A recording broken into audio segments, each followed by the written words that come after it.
የያዕቆብ መልእክት ምዕራፍ 1 እስከ ቁጥር 12 ድረስ ያለውን በጌታ በኢየሱስ ክርስቶስ ስም አነባለሁ። የጌታ ቃል እንደዚህ ይላል። ምዕራፍ 1 ከቁጥር 1 እስከ 12 ድረስ የእግዚአብሔርና የጌታ የኢየሱስ ክርስቶስ አገልጋይ የሆነው ያዕቆብ ለተበተኑ ለ12ቱ ነገዶች ሰላም ለእናንተ ይሁን። ወንድሞች ሆይ ልዩ ልዩ መከራ ሲደርስባችሁ እንደ ሙሉ ደስታ ቁጠሩት። ምክንያቱም የእምነታችሁ መፈተን ትዕግስትን እንደሚያስገኝላችሁ ታውቃላችሁ። ምንም የማይጎላችሁ ፍጹማንና ምሉዓን እንድትሆኑ ትዕግስት ሥራውን ይፈጽም። ከእናንተ ማንም ጥበብ ቢጎድለው ሳይነቅፍ በልግስና ለሁሉም የሚሰጠውን እግዚአብሔርን ይለምን፣ ለእርሱም ይሰጠዋል። ዳሩ ግን ሳይጠራጠር በእምነት ይለምን። ምክንያቱም የሚጠራጠር ሰው በንፋስ እንደሚገፋና እንደሚናወጥ የባህር ማዕበል ነው። ያ ሰው ከጌታ አንዳች ነገር አገኛለሁ ብሎ አያስብ። እርሱ በሁለት ሐሳብ የተያዘና በመንገዱ ሁሉ የሚወላውል ነው። ዝቅ ያለው ወንድም ከፍ በማለቱ ይመካ፣ ባለጠጋም ዝቅ በማለቱ ይመካ፣ እንደ ሳር አበባ ይረግፋልና። ፀሐይ በነዲድ ሙቀቷ ወጥታ ሳሩን ታጠወልጋለች፣ አበባው ይረግፋል፣ ውበቱም ይጠፋል። እንዲሁም ባለጠጋ በዕለት ተግባሩ ሲዋትት ሳለ ይጠፋል። በፈተና የሚጸና ሰው የተባረከ ነው፣ ምክንያቱም ፈተናን ሲቋቋም እግዚአብሔር ለሚወዱት የሰጠውን ተስፋ የሕይወትን አክሊል ያገኛል።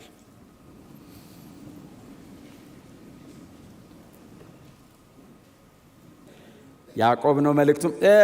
ይሄንን ደብዳቤ ጻፈልን ሰው በመጽሐፍ ቅዱሳችን ላይ ያዕቆቦች አሉ። በተለይ አዲስ ኪዳን ላይ ደግሞ ተደጋግመው የገቡ ሌሎች ያዕቆቦችም አሉ።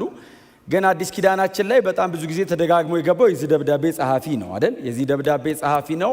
በጣም በተደጋጋሚ ታገኙታላችሁ። ከጌታ ከኢየሱስ ክርስቶስ ጋር በተያያዘ የጌታ ኢየሱስ ክርስቶስ ቤተሰብ ሆኖ ተጠቅሷል አይደል? የጌታ ኢየሱስ ክርስቶስ ወንድሞችህ ተብሎ ከተጠቀሱት መካከል የመጀመሪያ የሚጠቀሰው ያዕቆብ፣ ይሁዳ፣ ዮሐና አይደል? ወንድሞች ቤተሰቦች ይፈልጉሃል ሲባል የሚጠቀሰው የሰውዬ ነው። በወንጌላት ላይ ከጌታ ከኢየሱስ ክርስቶስ ወንድሞች ተብሎ ይጠቀሳል። ስለዚህ የጌታ ኢየሱስ ክርስቶስ ወንድም ነው ማለት ነው።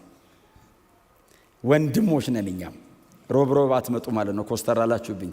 እኛም ወንድሞች ነን። ግን ይሄ ሰው ግን የሃፍ ብራዘር አይነት ነውና የጌታ የኢየሱስ ክርስቶስ ወንድም ተብሎ ተጠርቷል። ከዛ ውጪ ደግሞ በሐዋርያት ሥራ መጽሐፍም ላይ ታገኙታላችሁ። የሐዋርያት ሥራ ምዕራፍ 12 ላይ ሁለት ያዕቆቦች ተጠቅሰዋል አይደል? ሁለት ያዕቆቦች አሉ። የመጀመሪያው ያዕቆብ የዘብዴዎስ ልጅ የነበረው ሐዋርያው ያዕቆብ የዮሐንስ ወንድም።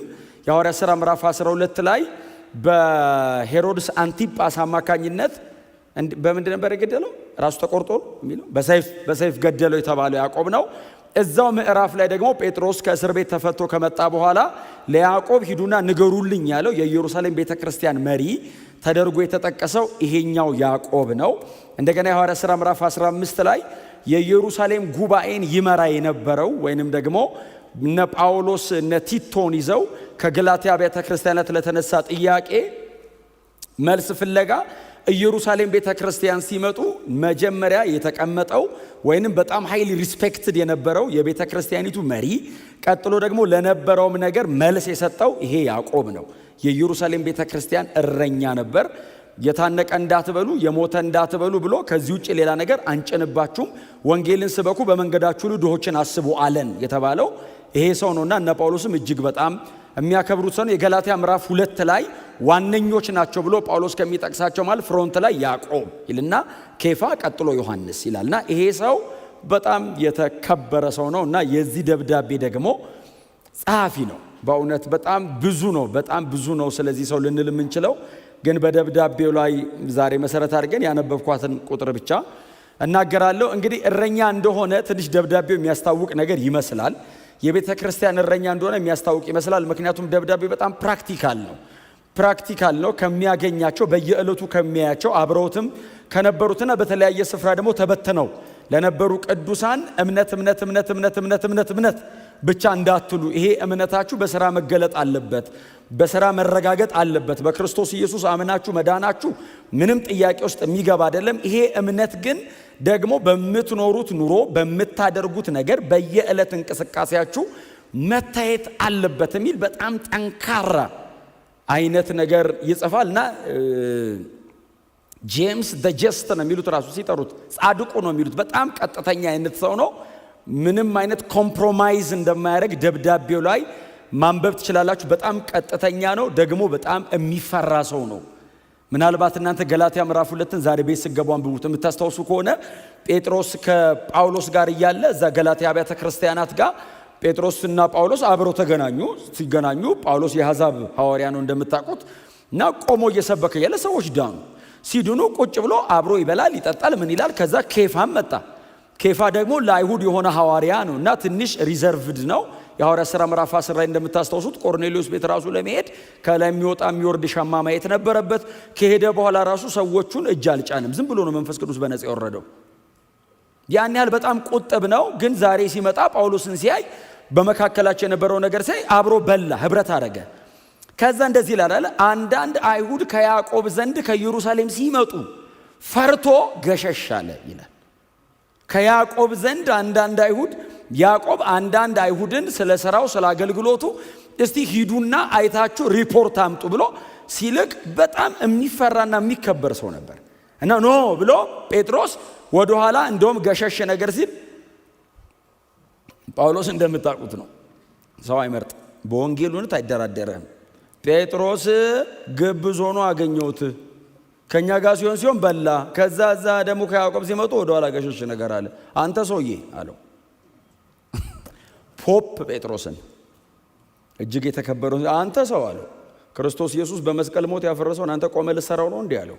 እንግዲያው የምትናገረው ማትኖረው ከሆነ እውነተኛ እንዳልሆንክ ስህተተኛ እንደሆንክ እመሰክርብሃለሁ ብሎ በሁሉ ፊት ገሰጽኩት ይላልና ያዕቆብን ፍራቻ ነው ጴጥሮስ ከመካከል ወጣ ያለውና ያን ያክል የተከበረ አይነት ሰው ነውና አገልግሎቱ በጣም ጥልቅ ነውና በጣም በጸሎቱ የሚታወቅ አይነት ሰው ነው። በቤተ ክርስቲያን ታሪክ ላይ ጽፈውለታልና በጣም ይጸልይ ነበር፣ በጣም ይንበረከክ ነበርና እግሩ ወይንም ጉልበቱ የግመል እግር እስኪመስል ድረስ መጅ ነበረው ይላሉ። ጉልበቱ ላይ መጅ ነበረው ይላሉና በጣም ከመጸለይ ብዛት እንደውም አንድ የዮሐንስ ደቀ መዝሙር የነበረ ፖሊካርፕ የሚባል የቤተ ክርስቲያን አባት አይ ቲንክ ዲፑሺሲያ የሚባል መጽሐፍ ይመስለኛል 200 ኤዲ አካባቢ ሲጽፍ ሰው ወደ ቤተ መቅደስ ሲሄድ ያዕቆብን ሁልጊዜ ያገኘው ነበር ይላል እና ተንበርክኮ እጆቹን አንስቶ ስለሚድኑ ነፍሳት እየማለደ ብዙ ጊዜ ይገኝ ነበር ይላልና እግሮቹ እንደዚህ መዘርጋት እስከማይችል ድረስ መጅ እስኪያወጣ ድረስ በጣም የጸሎት ሰው ነበር።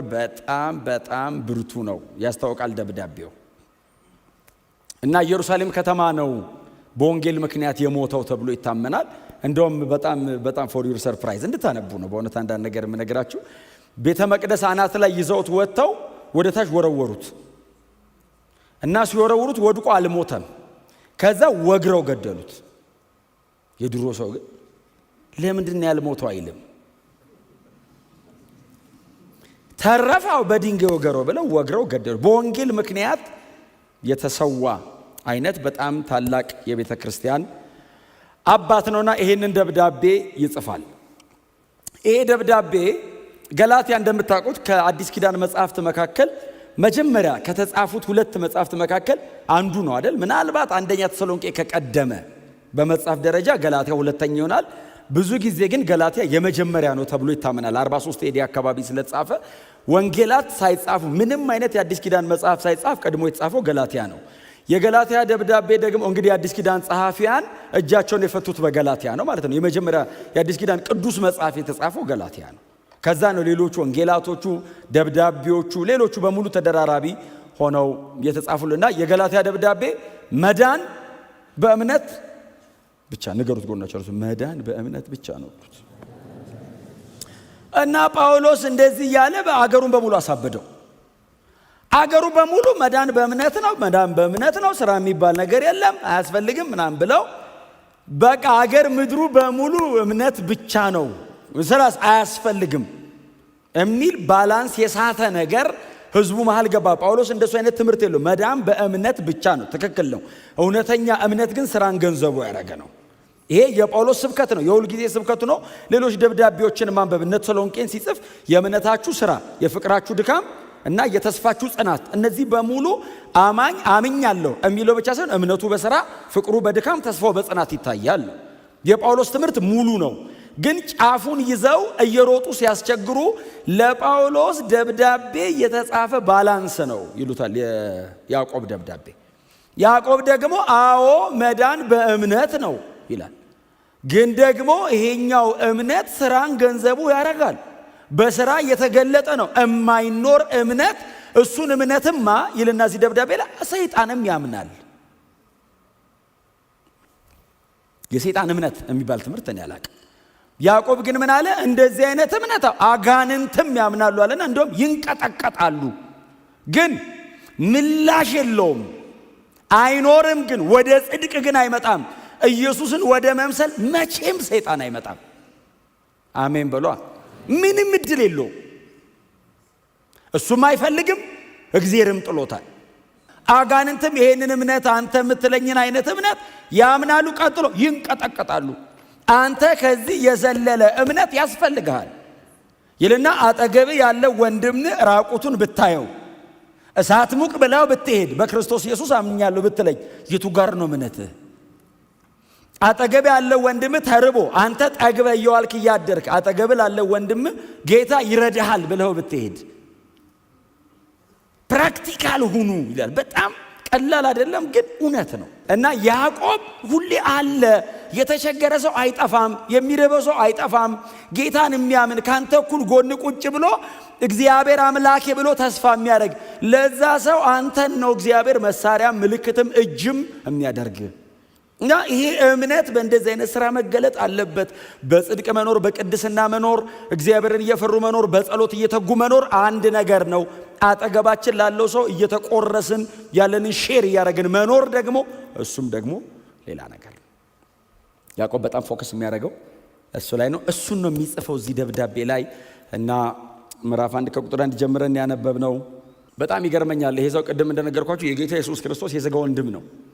የሥጋ ወንድም ተብሎ እንግዲህ የተጠቀሱ ናቸው። እንግዲህ እኔ ወንድሞች የሚለውን ቃል ሊትራሊ በቁሙ ነው የምረዳው። በተለያየ ቋንቋም ሄዳችሁ ማንበብ ትችላላችሁ። እናንተ እጃችሁ ላይ ኮይኒዮም ካለ ሌክሲኮኑም ካለ ማንበብ ትችላላችሁ። ወንድሞች የሚለው ትክክለኛ ቃል ነው የሚጠቀመው። አዴልፎስ የሚለውን ቃል ነው የሚጠቀመው። ስለዚህ እንግዲህ ምልላችሁ ነው አሁን የኢየሱስ ክርስቶስ ወንድም ነው ማለት አሁን ራሱን በተለየ መንገድ አሁን ቸርች ውስጥ አያየውም። አሁን የጌታ ኢየሱስ ክርስቶስ ወንድም ነው፣ አንድ ቤት ከኢየሱስ ጋር ኖሯል ማለት ነው። አሁን በእንደዚህ አይነት መሲሁን በአካል ማወቅ ብቻ ሳይሆን አንድ ቤት አብሮ ኖሯል ከመሲህ ጋር። ከጌታ ከኢየሱስ ክርስቶስ ጋር አንድ ቤት ኖሮ ጌታ ኢየሱስ ክርስቶስን ግን ሲጠራው የእግዚአብሔርና ይልና የጌታ የኢየሱስ ክርስቶስ ባሪያ ይላል ራሱን። በጣም በተለየ አይነት መንገድ እሱና ኢየሱስ ግንኙነት እንዳላቸው በደብዳቤውም ላይ ሜንሽን አድርጎ አያውቅም። በሐዋርያት ሥራም ላይ እሱ በተጠቀሰበት ቦታ የኢየሱስ ክርስቶስ ወንድም ነኝ አላለም። ራሱን ሰሚት አድርጎ የእግዚአብሔርና የጌታ የኢየሱስ ክርስቶስ ባሪያ ያዕቆብ። በጣም ትንሽ ብርሃን ሲያገኘን እኮ እኛ የምንሆነው ነገር አለ።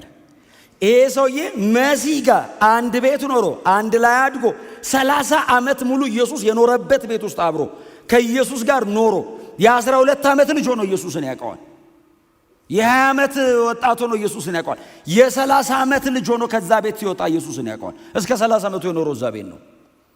አብሮ እያንዳንዱን እድገት ከማርያምና ከዮሴፍ እኩል ያየ ሰውዬ ምንም የተለየ ፕሪቪሌጅ ቸርች ውስጥ አያመጣም። እሱ ኖርማል ከሆነ እኛማ ኖርማል ነን። እሱ በጣም ስፔሻል ነኝ ካላለ የኢየሱስ ክርስቶስ እንደውም የኢየሱስ አይደለም የጌታ ኩሪዮስ ነው የሚለው ኢየሱስን። እኛ ቤት የኖረ አይደለም የሚለው ከሰማይ እኛን ለማዳን የወረደ ጌታ ይላል። የዘላለም አምላክ ከአብ ጋር እኩል ነው የሚጠራው። አውር ጋድ ይለዋል አብን። ጌታ ኢየሱስ ክርስቶስን ደግሞ አውር ሎርድ ኩሪዮስ ኩሪዮስ በአብ መጠን ነው የሚጠራው። የአብና የወልድ ባሪያ ነኝ ብሎ ጌታ ኢየሱስ ክርስቶስን እንደ እግዚአብሔር አብ እኩል አድርጎ ይጠራዋል። ባሪያው የሆንኩኝ ያዕቆብ እና በዛ ለ12 በተለያየ ቦታ ተበትነው ላሉ ለ12 ነገዶች ይላል። በጣም በብዙ መከራ ውስጥ እያለፉ ያሉ አሉ። በጌታ ሆነው ቅዱሳን ናቸው። ሞር ደግሞ አይሁዳውያን ይበዙበታል እና ተበትናቸዋል ይላል። ለእናንተ ይህን ደብዳቤ እጽፋለሁ ይላል። በምድር ላይ በጌታ ሆኖ መኖር ምጽአተኛ ሆኖ መኖር ነው። በጌታ ልክ ስትሆኑ አገር ትቀይራላችሁ። ሰማያዊ ተስፋ ይኖራችኋል። አገር ይሄን ነው ሲባል በሰማይ ነው እንላለን። የምንጠብቀው አዳኝ ከሰማይ ይመጣል እንላለን። ክርስቲያን ስትሆኑ ወዲያው ትቀየረ ምጽአተኛ ትሆናላችሁ። እዚህ መሬት ላይ ባለ ርስት አትሆኑም። ሰማይ ነው ርስቴ ትላላችሁ። በገዛ አገራችሁ በድንኳን ትኖራላችሁ። እግዚአብሔር ያንተ ነው ብሎ በሰጠ ቦታ እንግዳ ያደርጋል። ክርስትና የኔ የምትለው ነገር በሙሉ ሰማይ ይሆናል። መሬት ላይ ያለን ነገር በሙሉ አጠገብ ላለ ወንድም በረከት፣ ለሌሎች ሰዎች በረከት፣ ለእግዚአብሔር ክብር ብቻ ታደርገዋለህ። እስቲ አሜን በሏ። እና እንግዶች ናቸው። በተለያየ ቦታ ተበትናቸዋል። በልዩ ልዩ መከራ ውስጥ እያለፋችሁ ነው። ለእናንተ ይህንን ደብዳቤ እጽፋለሁ ይልና ቁጥር 2 ላይ ወንድሞች ሆይ ልዩ ልዩ መከራ ሲደርስባችሁ እንደ ሙሉ ደስታ ቁጠሩት። አይ ቲንክ ይጋጫል መከራና ደስታ። ለወንድሞች ሆይ አለ። አቤት ይላሉ ቅዱሳን ናቸው።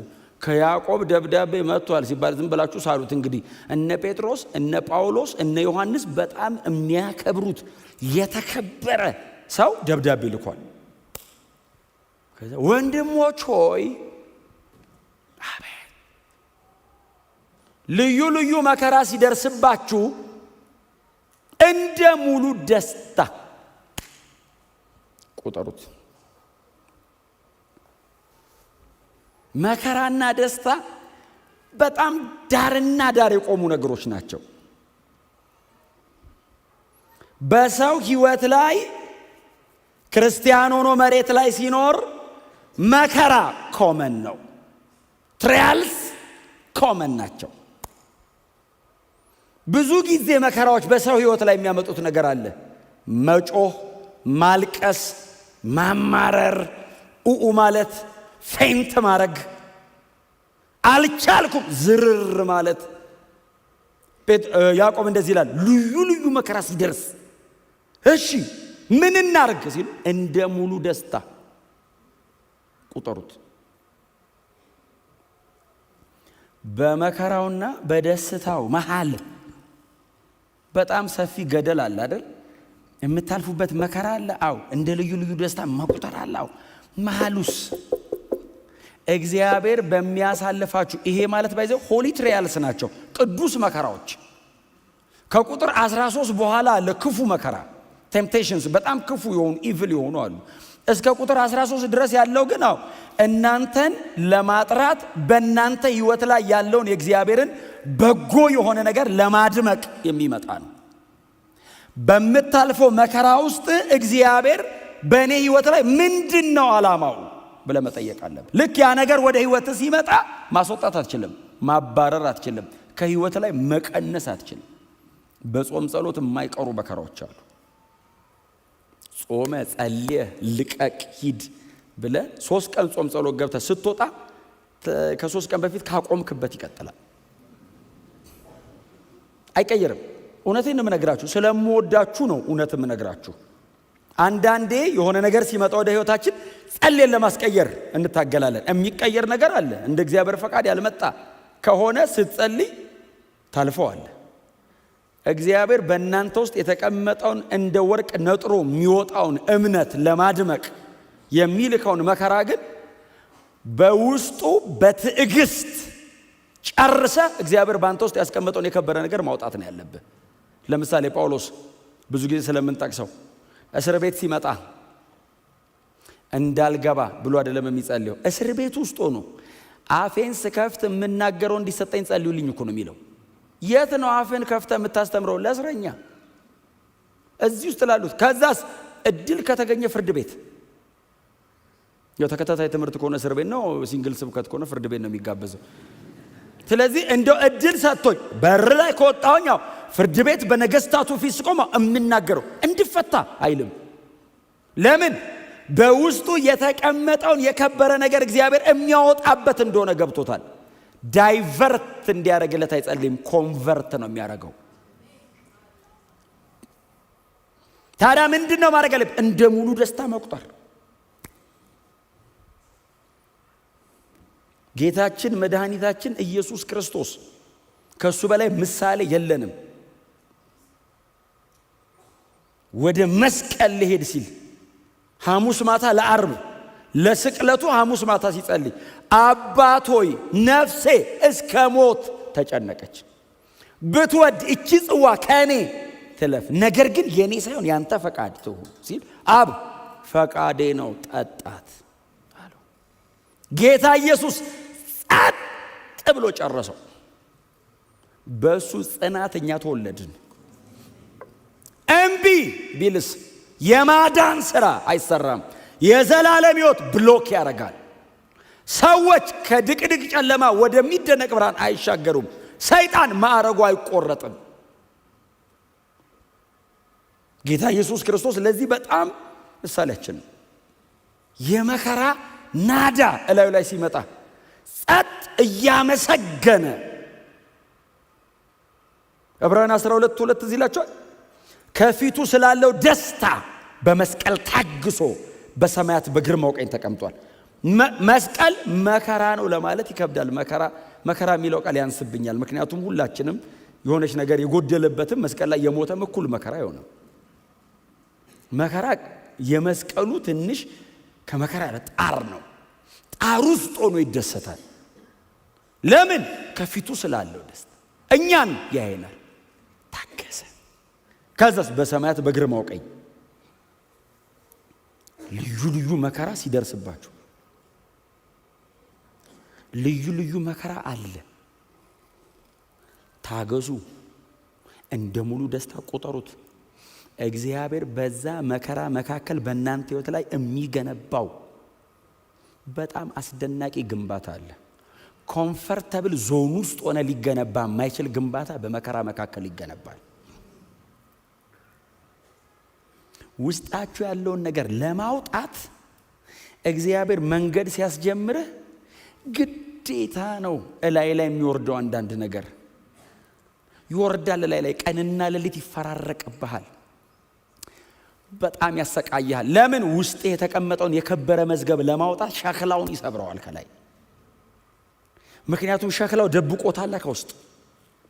የከበረን መዝገብ በሸክላ ዕቃ ውስጥ ያኖረ ይላል። ስለዚህ ይሄ ሸክላ መሰበር አለበት፣ ሰው የከበረውን መዝገብ ጥላውን ውስጥ እንዲያገኘው። ሸክላውን መስበር ማለት በቃ ሸክላውን መስበር ማለት ነው። አፈሩን መታ መታ ያደርገዋል። ለምን? ያንን የሚያክል ብርሃን እንደዚህ አፍኖ ይዞበታል። እግዚአብሔር ደግሞ ቁም ነገር ያለው ሸክላ ዕቃ ውስጥ የከበረ ነገር ማስቀመጥ ብቻ ሰው ያን የከበረ መዝገብ ማውጣትም ጭምር ነው። መዝገብ ነው፣ መመንዘር አለበት። ትሬዠር ነው፣ ሀብት ነው፣ የልጁ ኢንቨስትመንት ነው። ይሄንን ለማድረግ እግዚአብሔር የሚያደርገው መንገድ የሚያደርገው ጉዞ ላይ የሚያመጣው ሲቃይ አይደለም።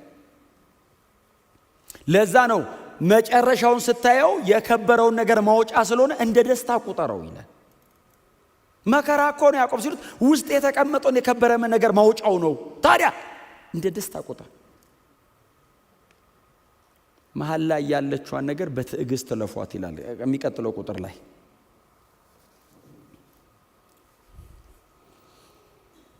ቁጥር 3 አይደል እንደሰለ ምንም የእምነታችሁ መፈተን ትዕግስትን እንዲያደርግላችሁ አውቃችሁ አይደል የሚለው። የእምነታችሁ መፈተን ትዕግስትን እንዲያደርግላችሁ አውቃችሁ። የእምነታችሁ መፈተን ትዕግስትን እንደሚያስገኝ ታውቃላችሁ። ትዕግስትን እንደሚያደርግላችሁ እንደሚያስገኝ የእምነት መፈተን። አሁን በመከራ እምነት አይመጣም። መከራ እምነትን መፈተኛ ነው። ትዕግስት ግን ያመጣል። መከራ ትዕግስት ሁሌ ዲስከቨር የሚደረገው እምነትና መከራ መሃል ያለው ጥምረት ትዕግስት ያወጣል። እምነት የሚመጣው በሮሜ 10:17 መሰረት እምነት ከመስማት ነው፣ መስማትም በእግዚአብሔር ቃል ነው። የእግዚአብሔር ቃል ላይ ያላችሁ አንደርስታንዲንግ ያላችሁ ትረስት ነው እምነት የሚያመጣው። የእግዚአብሔር ቃል ሲበራል እምነት ይፈጠራል ውስጥ። በእግዚአብሔር ቃል ነው እምነት የሚፈጠረው። መከራስ እምነትን ይፈትነዋል። እምነት በእግዚአብሔር ቃል ይመጣል፣ እየጠራ የሚወጣው ግን በመከራ ነው። መከራው ግን ትዕግስት ያስገኛል። አንድ ቃል አለ። ትዕግስት ማለት ምን ማለት ነው? ሁፖሜኖ ነው የሚለው የግሪኩ ቃል። ሁፖሜኖ ማለት ሪሜን አንደር ማለት ነው። ዝቅ ብለህ መቆየት። ትዕግስት ማለት እሱ ነው። ቀና አለ ማለት እስኪ ጨርስ። ሪሜን። እስቲ አሜን በሉ። ብዙ ጊዜ ሰው ታጋሽ ነኝ ይላል፣ ቀና ይላል። ጎናችሁ ያለውን ሰው ታገስ በሉት።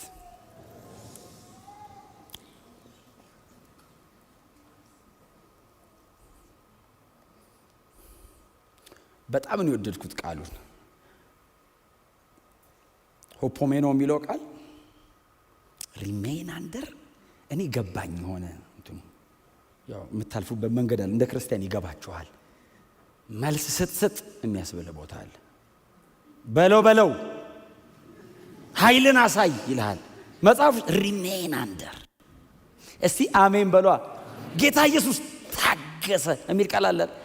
ታገሰ፣ ዝቅ አለ፣ ጸጥ እየቻለ።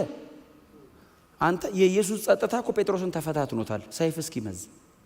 ኢየሱስ ዝም ባይል ጴጥሮስ ከየት ያወጣዋል? የኢየሱስ ጸጥታ የገለጣቸው እኮ ናቸው እነ ጴጥሮስ። አንተ ጸጥ ስትል አንዳንዱን ወደ ብርሃን ታወጣዋል። ጴጥሮስ ላታርጉሽ ምን ሆነሃል ጴጥሮስ አለው። እንዴ ታዲያ ሳይመልስ ሰጥም አለ። በጣም ጸጥታው አልበዛም አለ። መጽሐፍ ሲናገር እኮ ምንድነው ጲላጦስ በጸጥታው እስኪገረም ድረስ ምንድነው ይሏል፣ ያወራል። ጸጥ ዲፕ ነው ሳይለንሱ። ጸጥ ወደ ውስጥ ነው ጸጥ ያለው ኢየሱስ። አፉ ብቻ እንዳይመስል ልቡ አይመልስም። መጽሐፍ እኮ በልቡ አልተገኘበትም ነው የሚለው። አፉ እንዳይመስል የማይዝተው ልቡ አይዝትም። አፉ እንዳይመስል እበቀልሃለሁ ማይል ልቡ አይበቀል። ጸጥ ከውስጥ ወደ ውጭ ነው ጸጥታው። ዲፕ ኢንሳይድ ጸጥ። ትዕግስት ሪሜን አንደር። ቆዩ እዛ ውስጥ። ትዕግስት በእናንተ ስራውን እንዲፈጽም እምነታችሁ ሲፈተናው። የት ነው ትዕግስቴ? ስጸልይ፣ በሰው መካከል ስኖር። ትዕግስት እግዚአብሔር ቼክ ያደርጋል። እግዚአብሔር ምን ያህል እምነት አለህ ብሎ አይደለም የሚፈትን። ያንተን የእምነት መጠን እግዚአብሔር ያውቀዋል። በመከራው ስታልፍ አንተ እምነት ምን ያህል እንደሆነ ይገባሃል። የሚያዩ ሰዎች አንደርስታንድ ያደርጋሉ እምነት ምን ያህል እንደሆነ። እግዚአብሔር ያውቃል። እግዚአብሔር ለማወቅ አይደለም ቼክ የሚያደርግህ አንተን። የተቀመጠው የከበረ ነገር እንዲወጣ ነው ቼክ የሚያደርግህ። ስትሰባበር ግን መንገዱን እንዳታረዝመው ጸጥ በል ነው። በ14 ቀን የሚያልቅ መንገድ የ40 ዓመት ሆኖ በኋላ መከራው መሃል እድሜ እንዳያልቅ ከፊት የተቀመጠ ሌላ ብዙ ክብር እያለ እየተሰቃየ አላልቅ ብለህ እድሜ ያልቃል። ትዕግስት በእናንተ ስራውን ይፈጽም። የሚቀጥለውን ቁጥር በእውነት በጣም ምርጥ ነው። በእውነት ደግሞ ለእናንተ መንገሬ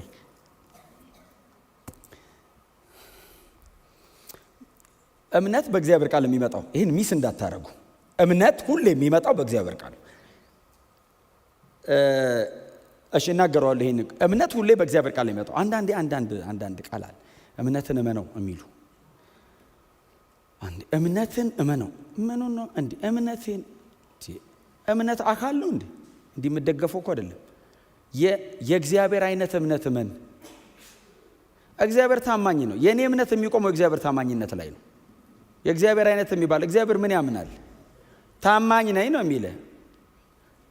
ድግፍ አይልም እግዚአብሔር።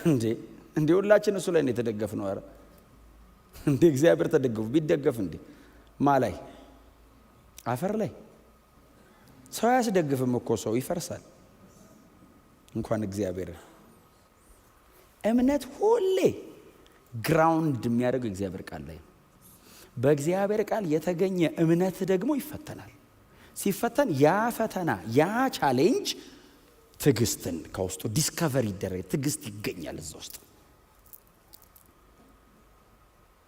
ከዛ ትዕግስት ምንድን ነው የሚለው? ቁጥር አራት ምንድን ነው የሚለው?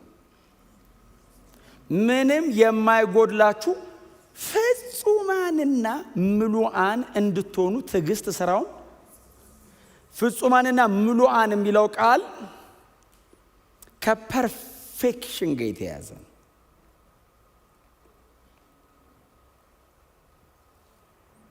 እንከን አልባ እንድትሆኑ ትዕግስት በእናንተ ስራውን። ይሄ ቃል ያዕቆብ ያቀረበውን ቃል በተለያየ በሁለት አንግል ነው ያቀረቡት። በተለያየ በሁለት አንግል እንዲቀርብም አድርጎ ነው እሱም የጻፈው። የመጀመሪያው ከመስዋዕት ጋር የሚያያዝ ነው። ሁለተኛው ደግሞ በእነሱ ዘመን በጣም ዝነኛ የነበረው ጨዋታ ሩጫ አይነት ስፖርት ስለነበር ከሁለቱ ጋር የተያያዘ ነው። እና የመጀመሪያው ከመስዋዕት ጋር ለእግዚአብሔር የሚቀርብ መስዋዕት፣ እግዚአብሔር የሚቀበለው መስዋዕት፣ እግዚአብሔር የኔ ነው የሚለው መስዋዕት ፍጹም ነው፣ እንከን አልባ ነው። እግዚአብሔር ይገባኛል የሚለው እኔም ለእግዚአብሔር ይገባዋል ብዬ የምሰጠው ማለት ነው። ይሄ በእናንተ ዘንድ እንዲገኝ ለእግዚአብሔር የሚገባ እንድትሆኑ፣ ፐርፌክት እንድትሆኑ፣ ከእግዚአብሔር ፍላጎት ጋር እኩል ፊት እንድታረጉ ትዕግስት በእናንተ ስራውን ይፈጽም።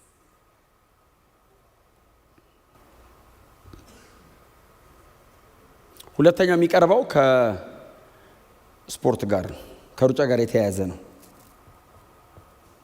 ፍጹማንና ምሉዓን።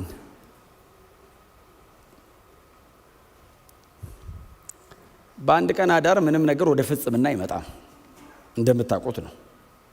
በተለይ እኛ እስቲል እየተሰራን ነው፣ እየተሰራንም እንቀጥላለን።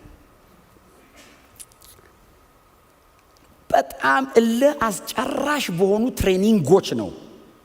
አንድ ሯጭ አሁን ወንዴ ቢያስረዳን እዚህ ጋር ወጣ። አንድ ሰው ሩጫ የጀመረ ቀን ምናልባት ጥቂት ሊሆን ይችላል ሊሮጥ የሚችለው። በትሬኒንግ ብዛት ግን ሰውነቱን አስለምዶ የሆነ ነገር አቺቭ ማድረግ ብቻ እኮ አይደለም፣ መሸለም ደረጃ ይደርሳል፣ ፐርፌክት ይሆናል። ይሄ ግን የላይፍ ታይም ትሬኒንግ ሊጠይቅ ይችላል። ፔሸንስን፣ ትዕግስትን ያዕቆብ ያስቀመጠው ከዚህ አንጻር ነው። በእነሱ ዘመን ሩጫዎች ስለነበሩ፣ ውድድር ስለነበረ፣ ትግል ስለነበር በአንዴ አይመጣም። ነገሩ ላይ ግን ፊት እንዲያደርጉ እንዲገጥሙ በጣም እልህ አስጨራሽ በሆኑ መንገዶች መካከል በትዕግስት እንቅልፍን ትከለክላለህ፣ ምቾትን ትከለክላለህ፣ ብዙ ነገር ትከለክላለህ፣ አፒታይትን ታስተካክላለህ። ምናልባት በጊዜው የማትፈልገውን ነገር ታደርጋለህ። ብጥብጥ ያደርገዋል የህይወትህን ፕሮግራም። ለምን? ፐርፌክት ለመሆን። ይሄንን ስታደርግስ ትዕግስት ይፈልጋል፣ ትዕግስት ይፈልጋል። ካልታገስክ ፍጽምናው ምሉእ መሆኑ አይመጣልህም። ትዕግስት ይፈልጋል። እያስጮኸ ሊሆን ይችላል የሚሰራው። ከላይ ላይ የምትቀንሰው ነገር ይበዛል፣ የምትተወው ነገር ይበዛል፣ የምትጨምረው ሌላ ነገር አለ።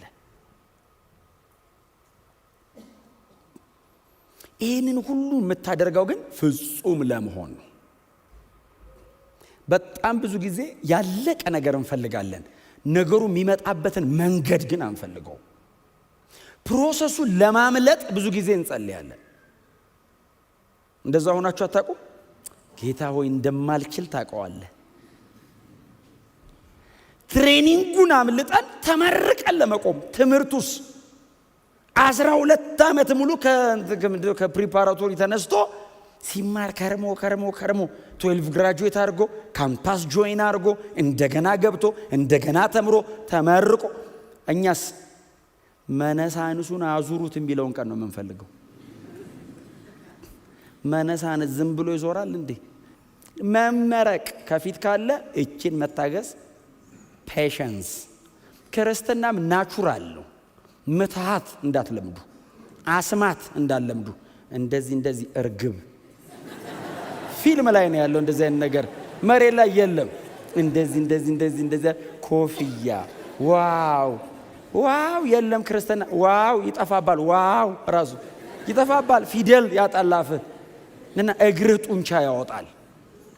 ቦዲ ቢውልድ ታረጋለህ፣ ተፈረጠማለህ። ለምን ነገ እግዚአብሔር የሚፈልግ ቦታ ሄደህ ትቆምለታለህ። አየህ ሙሉ ትሆናለህ። እግዚአብሔር ና ሲል እምቢ አትልም። ዌል ትሬንድ ነህ። አቲቲዩድ የክርስቶስ አይነት ነው። አቋምህ ያጥንት ስትራክቸር የኢየሱስ አይነት ነው። የምትወደውና የምትጠላው የሱ አይነት ነው። ለምን ትዕግስት ስራውን ፈጽሟል። ሪሜን አንደር ለምንድነው ዝቅ ብዬ የምታገሰው? ሙሉ እንድትሆን፣ እማያሳፍር ሰራተኛ እንድትሆን፣ ነገ እግዚአብሔር የሚመካበት ባሪያው እንድትሆን፣ እግዚአብሔር ምንም ቢያረግብህ የማይፈራህ መሆን አለበት። አሁን ተአምር ባረግ በእጁ ይጠፋብኝ ይሆን? ዝና ጥርግ አድርጎ ይወስደው ይሆን? ገንዘብ በሰጠው ሀብት ይወስድ? አይፈራህም። ማቹር ካረክ ሄሪዮስ መሆን አለባችሁ። ቴክነን የሚታቀፍ ሕፃን ነው። ኔፊው ገና ዱክ ዱክ የሚል ቲኔጀር ነው። ሄሪዮስ ከሆንክ ማቹር ድሰን የእግዚአብሔር ልጅ ተገለጠ የሚለው ቃል ባይዘ ሄሪዮስ ነው። ማቹር ያረገ የአባቱን ቤት ማስተዳደር የሚችል ልጅ ማለት ነው። የፍጥረት ናፍቆት የእግዚአብሔር ልጅ መገለጥ፣ የእግዚአብሔር ልጆች መገለጥ ሮሜ 8 ነው። ሄሪዮስ እኮ ነው ቃሉ። ማቹር ያረገውን ነው የሚፈልገው ፍጥረት። የአንድ ዓመት ሕፃን ልጅ ድክ ድክ ድክ ድክ የሚል ሕፃን ልጅ አምጥተህ ውጣ ይወጣል? አይወጣም። እጅ ጭነህ ብትጸልይለት ይወጣል? አይወጣም። በኢየሱስ ስም ውጣ ብትለው ይወጣል? አትፍሩኝ፣ አይወጣም። ይሄ ልጅ እንዲወጣ ምንድነው ማድረግ ያለብኝ? ማሳደግ። እያበላው እያጠጣው እያበላው እያጠጣው በ15 ዓመቱ ሲመጣ 2 ደረጃ ባንድ ይወጣል። እድገት የሚፈታው ነገር ብዙ ነው። ቸርች ውስጥ እደጉ እደጉ እደጉ። ልጆች ሆናችሁ አትመኩ በልጅነታችሁ። እውነቴን ነው የምነግራችሁ። ሰው እንዴት ኢንፋንት ክርስቲያን ሆኖ እንዴት ይመካል? ይገርምሃል። እኔ አይባልም መሞት አለብኝ እኔ ክርስቶስ በእኔ ወደዚህ መምጣት አለ። ክርስቶስን እንደዚህ አልተማራችሁትም ይላል እግዚአብሔር ቃል። አየህ ክርስቶስ እንደዚህ አልተማርከው ማለት አንተ ሌላ ተማርከዋል እና አፈራርሶብህ እግዚአብሔር ክርስቶስን አስተምሯል። መንፈስ ቅዱስ ልክ የሆነ ነገር ልታረክ ስመጣ ክርስቶስ እንደዚህ አልተማርከው ይልሃል።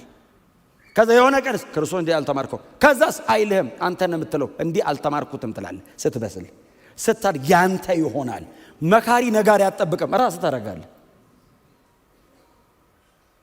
ፍጹማን መሆን አለባችሁ። ፐርፌክት ምሉአን መሆን አለባችሁ።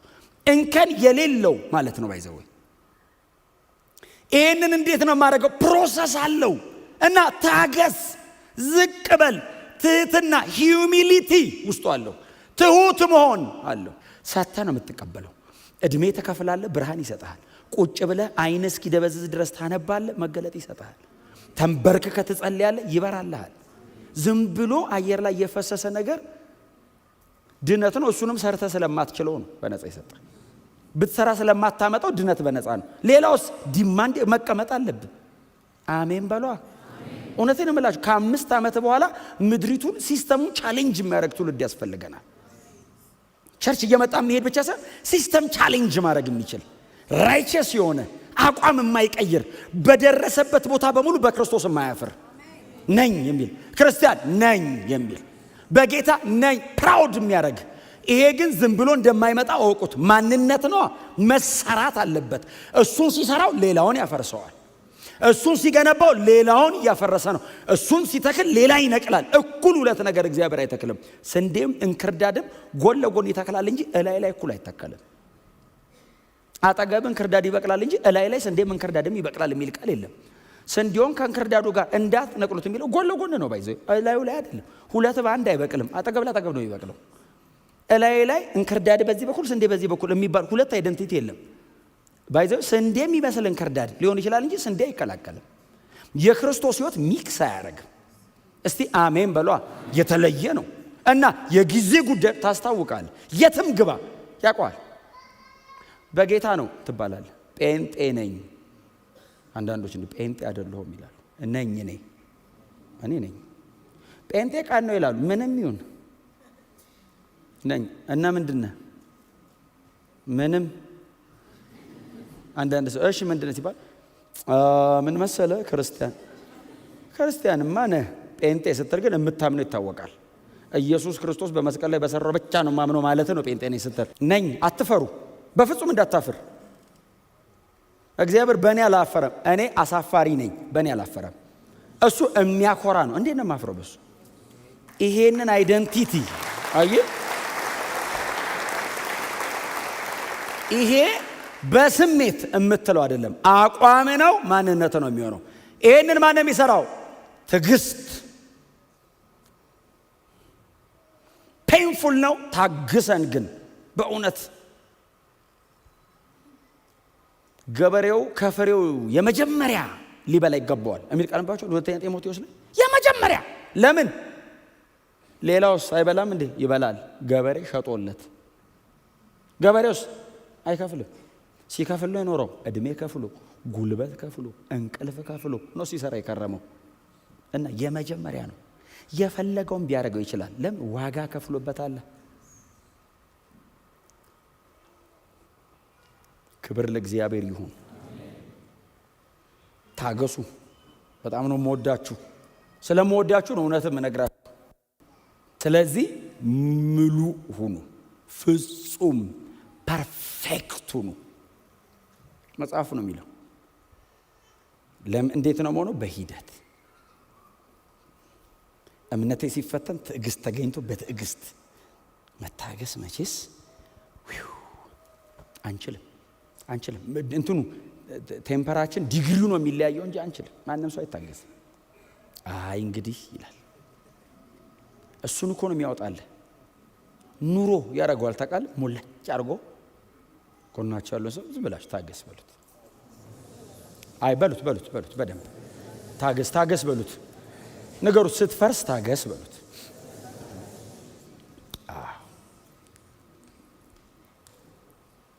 ሙሉ መሆን ማለት እዚህ ጋር ቆሞ መስበክ አይደለም፣ ህይወት ነው። እስቲ አሜን በሏ። የሆነ ነገር ለ40 ደቂቃ ፐርፎርም ማድረግ አይደለም ሙሉ መሆን ማለት የሆነ ነገር ላይ በጣም አክቲቭ መሆን ማለት አይደለም ትርጉሙ። ሙሉ መሆን ማለት በህይወት ክርስቶስ ኢየሱስን መስሎ መኖር ማለት ነው። በፍጹም ዶንት ዲሲቭ ዮርሰልፍ። ራሳችሁ እንዳታታልሉ። እግዚአብሔር አይሸወድማ፣ የልብ አምላክ ነው። የተለወጠ ሰው ነው የሚፈልገው እግዚአብሔር። በፍጹም ጥላውን እዚህ ጋር 40 ደቂቃ ሰብኮ ኢምፕረስ አላደረገውም እግዚአብሔርን። እውነት በመናገሬ እግዚአብሔር ይሸልመኛል፣ ምንም ጥርጥር የለው። ግን ኢምፕረስ ግን አላደረገው። የተሰራ ማንነት ግን ይፈልጋል ከጀርባ። አሜን በሏ።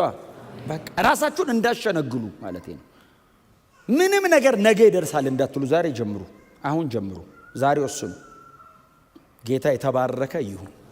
ከዛ የምትቀጥሏን ቁጥር ከእናንተ ማንም ጥበብ ቢጎለው ሳይነቅፍ በልግስና ለሁሉም የሚሰጠው እግዚአብሔርን ለምን ለእርሱ ይሰጠዋልም ይሰጠዋል። ከእናንተ ምክንያቱም በመከራ ስታልፉ ከእውቀት በላይ ጥበብ ነው የሚያስፈልገው። የምታውቁትን ነገር መሬት አውርዳችሁ የምትኖሩበት መንገድ ነው ጥበብ። የገባችሁን የተረዳችሁትን ነገር መሬት አውርዳችሁ ወክ የምታረጉበት መንገድ ነው ዊዝደም። ኖሌጅ እዚህ ውስጥ ነው የሚቀመጠው። ዊዝደም እግር ላይ ወርዶ በነገሩ ላይ አዛምደ የምትኖርበት መንገድ ነው። በመከራ መካከል የሚያስፈልገው ጥበብ ነው። ኦልሬዲ ስትማር ኖርሃል፣ ስታጠና ከርመሃል፣ ስትጸልይ ኖርሃል። የምታውቀው ነገር አለ፣ የገባህ ነገር አለ። አዎ ያንን የምትኖርበት መንገድ ጥበብ ነው። ስለዚህ በዚህ መከራ መካከል ስታልፉ ከእናንተ ማንም ጥበብ ቢጎለው ይልና ሳይነቅፍ በልግስና የሚሰጠው እግዚአብሔር የተጠራበት አይደል? ይሄ እግዚአብሔር ሳይነቅፍ በልግስና የሚሰጠው እግዚአብሔር እንደዚህ አይነት አምላክ መሆኑን ማመን አለበት ስትጸልይ። ሳይነቅፍ በልግስና ሰጪ ነው እግዚአብሔር። ሳይነቅፍ በልግስና የሚሰጠውን እግዚአብሔርን ይለምን ማለት ባይዘው ትክክለኛ ቃሉ የለማኝ እንትን ማንነት ማለት እግዚአብሔርን ይለምን። ሲለምን ልመና ውስጥ ትህትና አለ። ልመና ውስጥ ልምምጥ አለ። በእግዚአብሔር ፊት ቀርበ ብታረግልኝ ይሻላል አይደለም። እባክህ እንደው እባክህ እንደው ደስ ካለ። አንዳንድ ሰው እንደዛ ነው አይደል? አንዳንድ ሰው እንደዛ ነው። እግዚአብሔር ሆይ እናርገው። እንደዚህ አይነት ጸሎት እንዳትጸልዩ። ሞክር ነው የሚልህ። እኔ አልችልም የለውበትም ግደለኝ ብለህ ነው መቅረብ ያለው። ግደለኝ የምታረገኝን አርገኝ ስትለው የሚያረግን ያረጋል። እውነቴን ነው የምነግራችሁ። እኔ አንዳንድ አሁን እንደዚህ ብላችሁ አትጸልዩ። እኔ ሸክላ ነኝ፣ እኔ ነን ካፈራን የተሰራ ነው። ካዳችሁ እንደሱ ነው። ታው ካፈር ነን። አሁን ሸክላ ነኝ ማለት አሁን ሸክላ ነኝ ማለት አይደለም ትርጉሙ አይደል? ይሄ መዋረድ የትህትና ቃል አይደለም ይቃሉ። ዝቅ ብለህ እንደማትችል እግዚአብሔር የሚያግዘው የማይችል ሰው ነው። እችላለሁ ካልክ ትችላለህ፣ ቀጥል ነው የሚል። እማትችል ከሆንክ ነው የሚረዳ።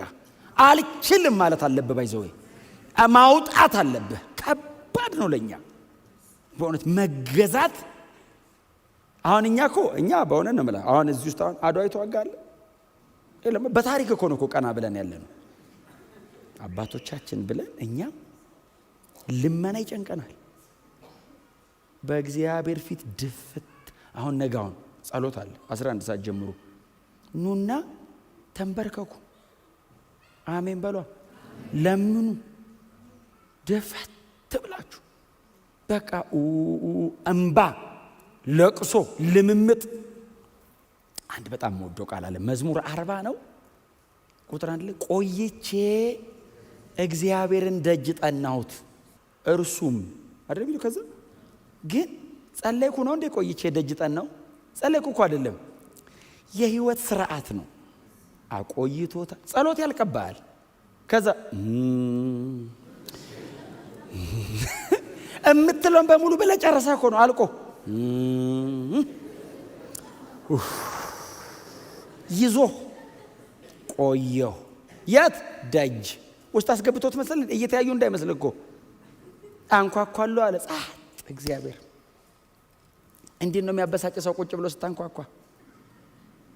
አትምጣ ጥሩ እኮ ነው። አትግባ አንድ ነገር ነው። ዝም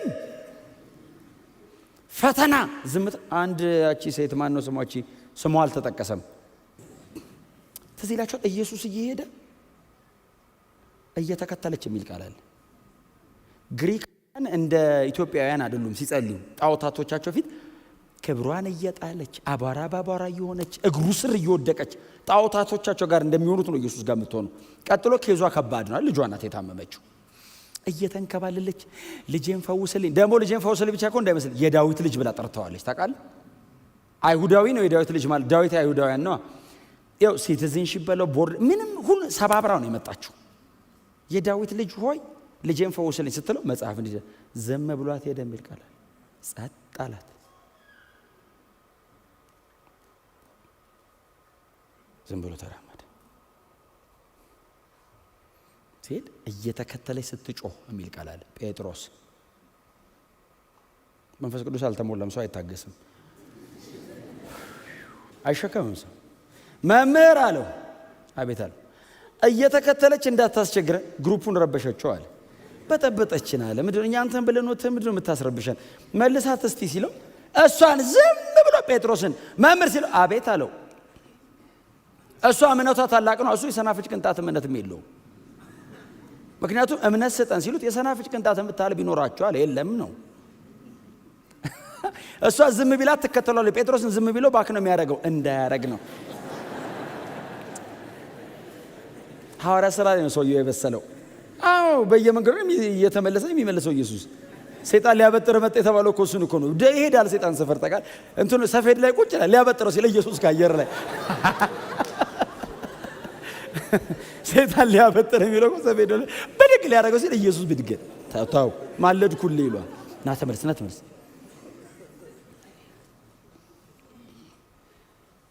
ልመኗን አይታችሁታል? ልጄን ማርልኝ፣ ልጄን ማርልኝ፣ ልጄን ማርልኝ። ሳይነቅፍ በልግስና እንደሚሰጥ የገባት የዳዊት ልጅ ስትለው ነው። ንጉሥ ነህ፣ ሁሉ አለ፣ ትሰጣለህ አለችው። የዳዊት ልጅ የናዝሬቱ ኢየሱስ ቢሆን የናዝሬት ከተማው ነው።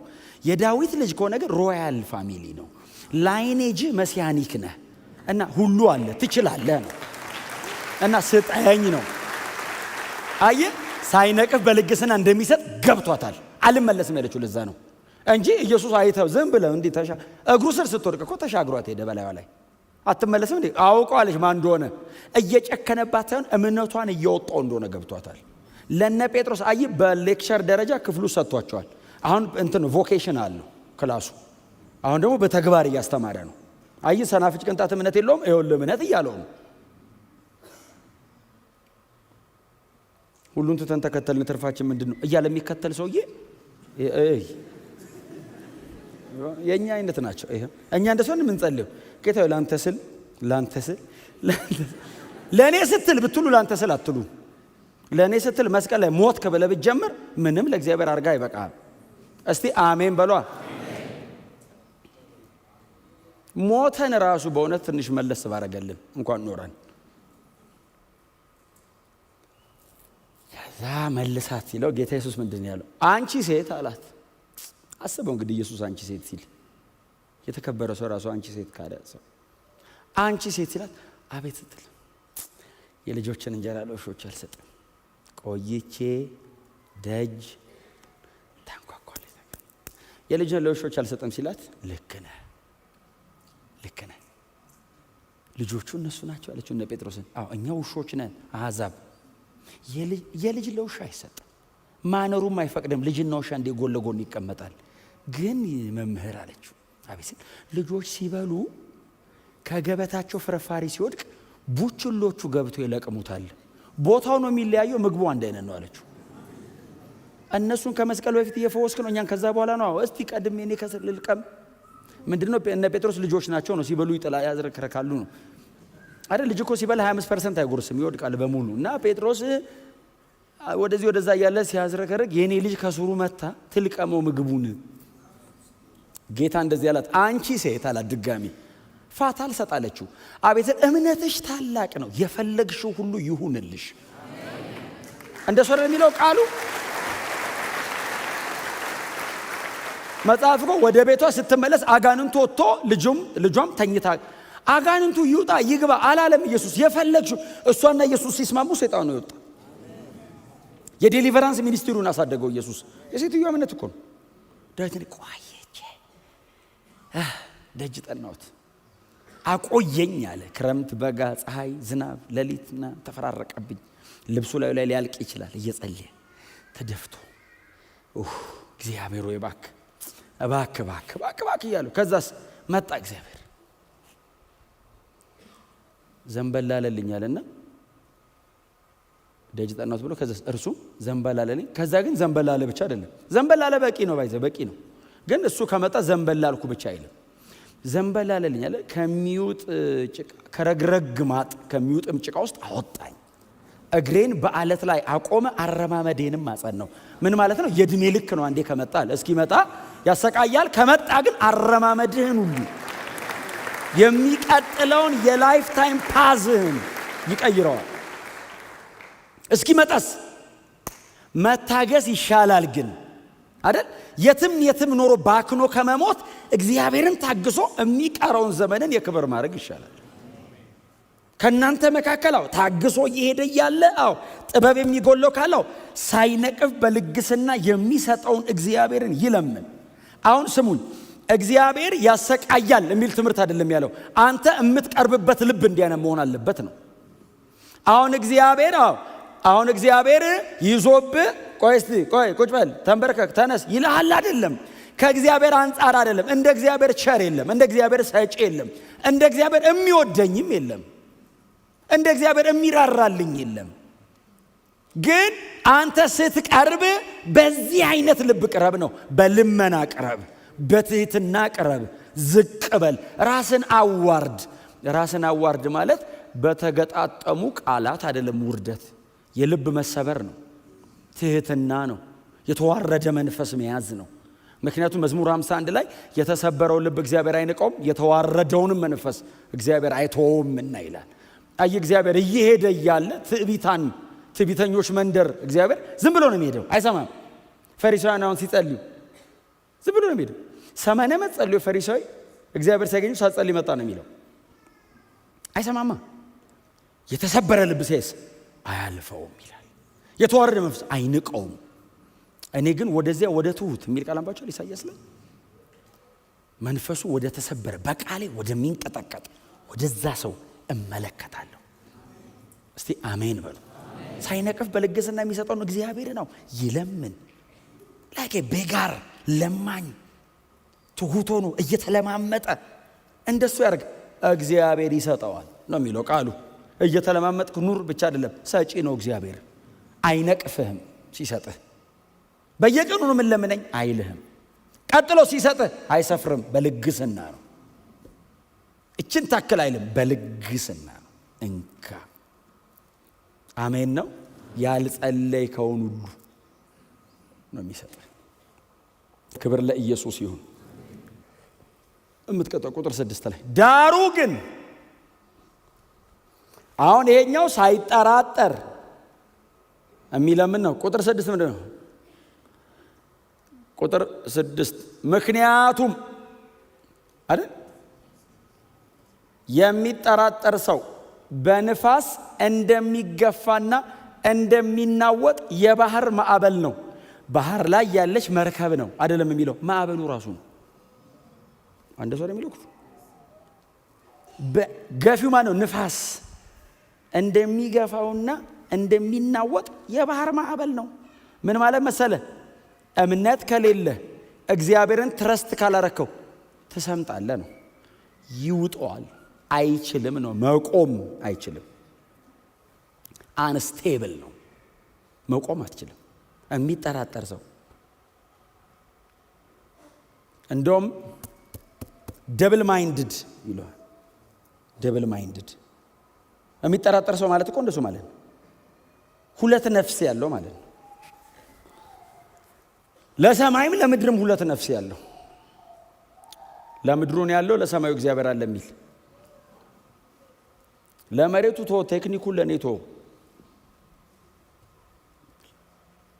ቴክኒኳንም ታክቲኳንም እምነቷንም እግዚአብሔር ጋር። እስቲ አሜን በሏ። እውነቴን ነው የምላችሁ። በጣም ብልጣቱ እግዚአብሔር ላይ ነው እያልኳቸው ያሉት እንጂ ሞኙኑ እያልኩ አይደለም። ልባሙ ግን እግዚአብሔር ላይ አይደለም። እግዚአብሔር ላይ በጣም ሊጠበቡ የሞከሩ ሰዎች አሉ መጽሐፍ ቅዱስ ላይ። 20 ዓመት እንዲሁ አይደል ያቃጠለው ያዕቆብ። 14 ዓመት የለፋው እኮ ራሔልን ለማግባት ነው አይደል? ራሔልን አገባው ሲል ሊያን ከሱ የባሰ እናቴ እሳት ነው ላባ። እኛ ሀገር በቀን ሚስት አይሰጠም፣ በሌሊት ነው የሚሰጠው አሉ። በሌሊት ነው አለና ከዛ ሊያን ከዛ ጠዋት ነው ያዕቆብ ሲል ሊያ ናት። እንዴ ምን ማለት ነው ሲል እና ትልቋ የለች ትንሿ ልሰጥ ነው እንዴ? ደሞዙን ግልብጥብጥ አደረገው። አይ ከእግዚአብሔር ጋር አለስማማ ሲል ደብል ማይንድ ነው። የአባቱን ኪዳን በዚህ በኩል ደግሞ የራሱ መንገድ አለው። መጨረሻ ላይ ፈርዖን ጠርቶ እድሜዎት ስንት ነው አለው። በጣም ጥቂት ደግሞ ብዙ ድካም አለው። ትንሽ ናት እሷም በጣም የድካሙ መዓት አለው። እግዚአብሔርን ትረስት አልኩ። አሜን በሏ። እንደ ባህር ማዕበል እንዳትሆኑ። የባህር ማዕበል እኮ አቅጣጫ የለውም። ወደዚህ ይሄዳል፣ ቀጥሎ ወደዛ ነው። እሱም አያውቀውም። ንፋሱ ነው የሚወዘውዘው። ሳትጠራጠሩ እግዚአብሔርን ለምኑ። ምክንያቱም የሚፈተነው እምነታችን ነው። የምናልፈው በመከራ ውስጥ ነው። እግዚአብሔር ጥበብ ይሰጠናል። እምነት በጣም መሰረታዊ ነገር ነው። እምነት በክርስትና ሕይወት ላይ በጣም መሰረታዊ ነገር ነው። የዳነው በክርስቶስ ኢየሱስ አምነን ነው። በክርስቶስ ኢየሱስ የመስቀል ስራ አምነን ነው። ስለዚህ ነው እሱ የሚፈተነው። ብዙ ጊዜ ቴስት ያደርገዋል እግዚአብሔር። ዲያብሎስ ቴምት ያደርገዋል፣ እግዚአብሔር ደግሞ ቴስት ያደርጋል። የበለጠ ፒዩሪፋይ ሊያደርግ ሊያጠራ የከበረ ሊያደርገው። ታገሱ። እምነትን የመሰለ ክቡር ነገር ግን የለም። ለዛ ነው የሚፈተነው። ለዛ ነው ሁሌ ቼክ የሚደረገው፣ ፒዩሪፋይ መደረግ ስላለበት። እምነታችን የሚቆመው በእግዚአብሔር ቃል ላይ ብቻ ነው። የእምነት መገኘው የእግዚአብሔር ቃል ብቻ ነው። ክብር ለእግዚአብሔር ይሁን። እንግዳው ናችሁ እኛ መካከል የመጣችሁ ወንድሞች እህቶች ካላችሁ የከበረ ነገር እምነት ነው። እግዚአብሔር የሰው ልጆችን የሚያድነው በዚህ በክርስቶስ ኢየሱስ የመስቀል ሥራ በማመን ብቻ፣ ሌላ የለም። ሌላ መዳኛ መንገድ የለም። ሥራ አያድንም። ከእምነት በኋላ የሚገኝ ገንዘብ ነው ሥራ እንጂ በክርስቶስ ኢየሱስ ማመን ብቻ ነው ለሰው ልጆች የዘላለም ሕይወት የሚሰጠው። ይሄ መጽሐፍ የሚያስተምረን እሱ ነው።